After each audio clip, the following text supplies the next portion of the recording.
Okay. নিচাজাতীয় দ্ৰব্য সৰবৰাহকাৰী বা এনে ব্যৱসায় কৰা ব্যক্তিসকলৰ বিৰুদ্ধে আপোনালোকে দলাইগাঁও মাছপৰা দৌল মন্দিৰ সমিতিয়ে যি সিদ্ধান্ত গ্ৰহণ কৰিছে, এই সিদ্ধান্ত গ্ৰহণ কৰাৰ আচলতে কাৰণটো কি বুলি ভাবে?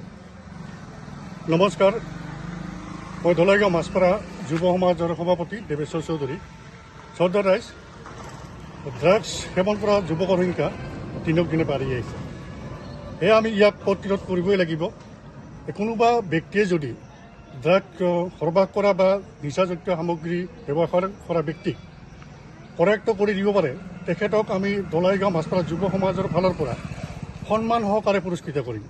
আৰু লগতে অসমবাসীৰ প্ৰত্যেকখন গাঁও ৰাজ্যক আমি অনুৰোধ জনাম, আপোনালোক সকলে এই ড্ৰাগছ সৰবৰাহ কৰা বা নিচাযুক্ত সামগ্ৰী ব্যৱহাৰ কৰা ব্যক্তিক কৰায়ত্ব কৰাৰ পদক্ষেপ লৈ এখন ড্ৰাগছমুক্ত সমাজ অসম গঢ়াত সহায় কৰিব। ধন্যবাদ।